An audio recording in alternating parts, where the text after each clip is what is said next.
Hey guys, today we're going to talk about the Jodie Whittaker era, and my question is, do you think it will be more fondly remembered in the future than it is with part of the fandom now?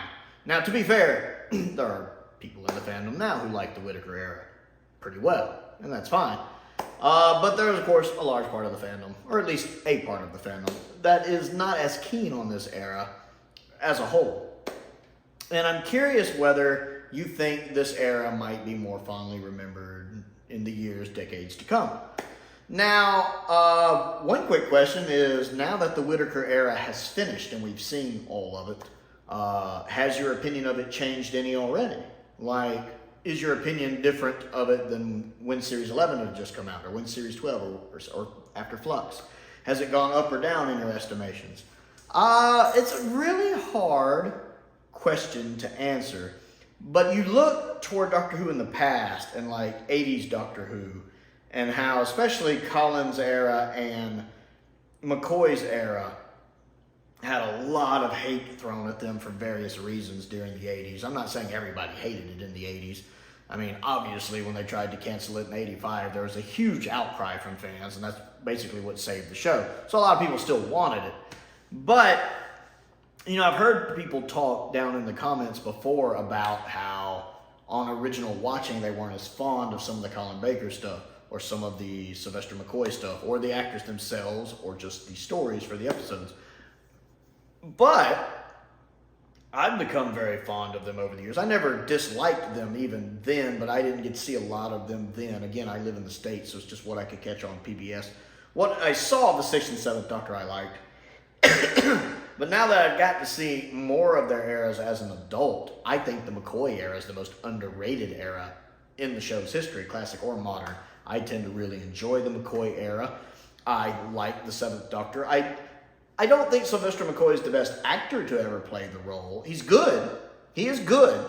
He's not the worst actor to ever play the role, but I definitely don't think he quite has the range some of the other Doctors do. I've talked before about how I have trouble when he goes into that fake voice of his when he's trying to yell.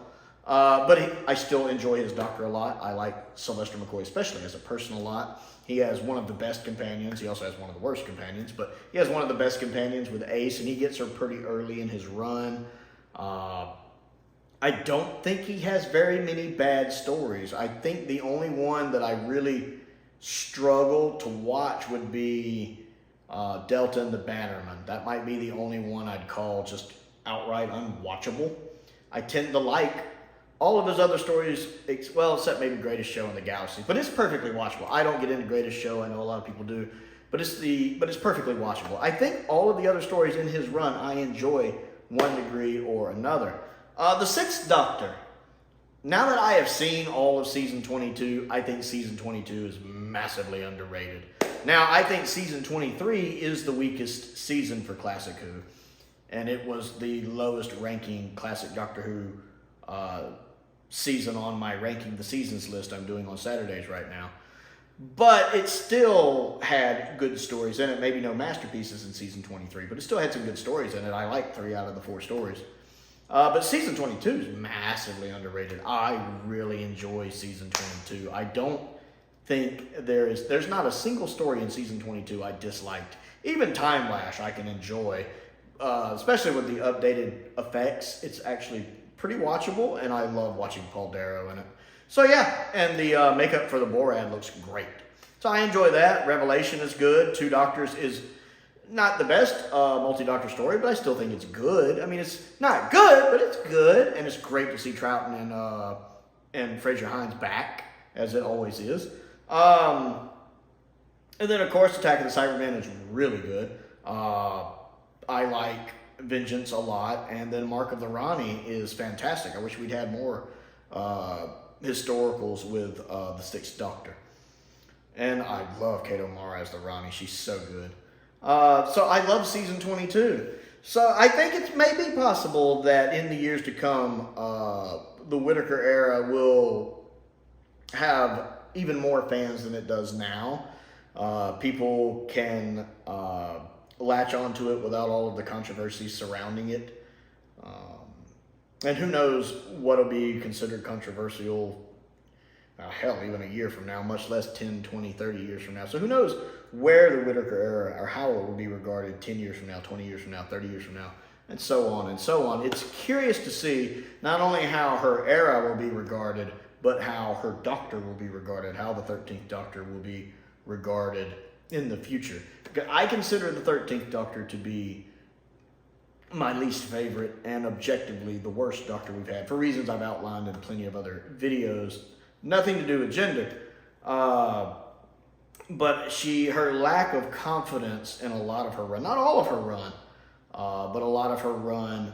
And Whittaker had, I think, a hard time struggling with the role. It's very obvious that she did not watch Doctor Who beforehand and that she didn't watch any of Doctor Who to prepare for the role, which she's gone on the record for saying, Chris Chibnall told me not to watch it before I took it over the role.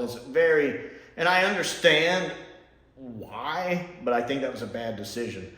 And it comes across as very obvious that she doesn't quite understand what she's doing with this very famous character who's been around for over 50 years at the time when she took the role over. So her acting, I have issues with. She grows into the role over time, and she does have times when she shines in the role, but very rarely does she have a whole story where she feels like the Doctor. And of course, the script writing is bad. There are some great things about her era. Classic villains are usually used pretty well. The Daleks. Chris Chibnall uses the Daleks far better than Moffat ever used the Daleks. With Moffat's only real good standout, I think, maybe being Victory. Into's not bad. Into the Daleks not bad, but Victory's really good. But I feel like Chris Chibnall tried to make them scary again and came up with some creative stories for them. He sort of did the Cybermen better than they'd been done in a while, although he kind of crapped over that on the end. It's like he started to do the Cybermen well, and then it kind of fell down. He did make the Weeping Angels scary again, which I enjoyed, even if I have some issues with that episode. And then he brought the Sontarans back and did them justice, which I liked. I will give him that. I liked that he went back to kind of doing historicals. Not pure historicals like I'd like, but I did like seeing some historicals back. Even if I didn't really care for most of those episodes, the fact he did bring them back, I like that. I respect that. And I like the fact that no classic villains returned in Season 11. That Season 11, I would give Series 11 credit for trying to be different. It doesn't work. It's the weakest season I think the show's ever had, or series the show's ever had. But I will give a few points for the attempt, because in theory, I like the idea of that, if that makes sense. So I'm curious to see kind of how that era will be regarded like a decade from now, when it's got a couple eras behind it. After we've seen maybe Shudi's era and whoever's after Shudi's era, and maybe during the era after that, how people are going to look back at this era. Now, it ended on a good note. I liked Power of the Doctor. I thought it was a really good episode. I thought Eve of the Daleks was a good episode. Legends and Sea Devils was pretty terrible. But I think there's a lot that went on behind the scenes with that episode. But most of the specials were actually pretty good, and I actually did enjoy a lot of Series 12, to be fair. And to kind of see what's going to be done with the Timeless Children thing. Is that something that will be acknowledged in the future? Is that something that's going to be kind of like the I'm half human on my mother's side thing from the TV movie where, well, that's a thing that never happened. We're never going to talk about that again. Which I think is what a lot of us would prefer done with the Timeless Children, since there's no way they're just going to actively retcon it. I don't see them doing that. I wish they would, but I don't think they're going to do that. So I'm curious whether that's something that is going to play a part with Russell, or perhaps the showrunner after Russell, or if that's something that's just going to kind of be... I think that may influence how the Whittaker era is regarded as well. So that's kind of my thoughts on that. Again, bit of a ramble. I was just curious of kind of, has your thoughts on the Whittaker era changed now that her era is over with? Has it gone up? Has it gone down? Where do you feel about her era now? What do you think about it now? And how do you think it's going to be regarded 10, 20, 30 years from now? So comment down below and let me know, because I always enjoy hearing from you guys. I also have, I can't talk.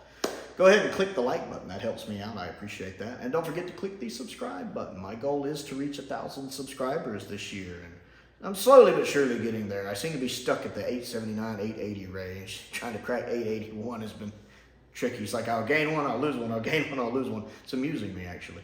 So if you like my content, go ahead and click that button. That helps me out. A lot of things I want to do with the channel I can't do until I hit 1,000 subscribers. I also have a Patreon that helps me keep the bills paid. The newer apartment's so much more expensive than the older apartment. And that helps me out. There's a link to that down in the description below. I want to give a shout out to some of my top tier patrons, Stephen Crane, Colin Coney, and Finn Perkins. I appreciate their continued support. So if you'd like early access to videos, sometimes very early access to videos, give that a look.